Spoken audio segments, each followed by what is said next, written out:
From the Philippines, and I am glad, extremely happy to be with you today and to speak before you, brothers and sisters, who all believe that we can definitely create a society of one family under God. Definitely with the able leadership of Dr. Moon, whose message this morning, I believe, moved many of us to tears, and that included me. I was crying while he was speaking. So, again, I would like to greet you in my own language, the Filipino language.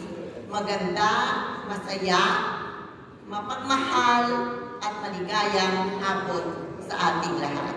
It means beautiful, loving, caring, peaceful afternoon to all of you.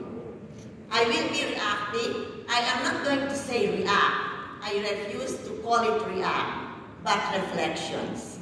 I would like to give my reflections to 3 papers, and I believe I will be given more time because I work on 3 papers. The first paper I'm going to give my reflection on is that of Bishop Moses Maka, Archbishop and President of the Uganda Union of the Seventh-day Adventist Church, presents an interpretive analysis of the biblical perspective on marriage and family, particularly from the Genesis narrative.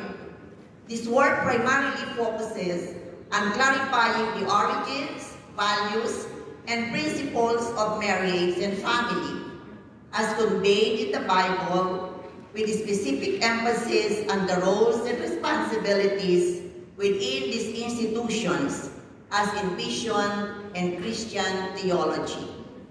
One of the strengths of this paper lies on its detailed exploration of the subject matter. Pastor Moses Maka methodically examines the biblical accounts of the creation of humankind, emphasizing the significance of gender differentiation and the establishment of marriage and family.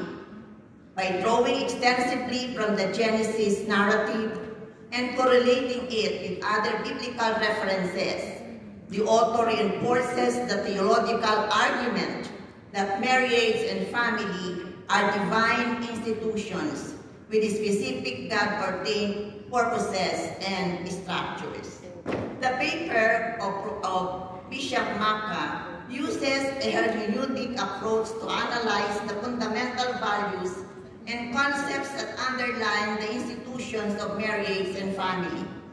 It explores several facets of marriage, including the respective responsibilities of men and women, the notion of marriage as a sacred gift, the importance of establishing a new family unit by separating from one's parents, and the sacredness of the marriage union.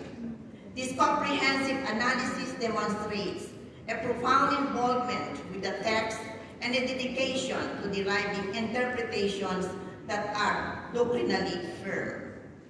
In the present-day social-cultural context, characterized by a greater recognition of gender fluidity and a rising acceptance for singlehood, this paper might be seen as reflecting a conventional or conservative perspective amongst a wide-ranging cultural discourse. Evidently, the paper's focus on the dichotomous gender roles of males and females, as well as its portrayal of marriage and family as fundamental and sanctioned by a higher power, might not be well received by individuals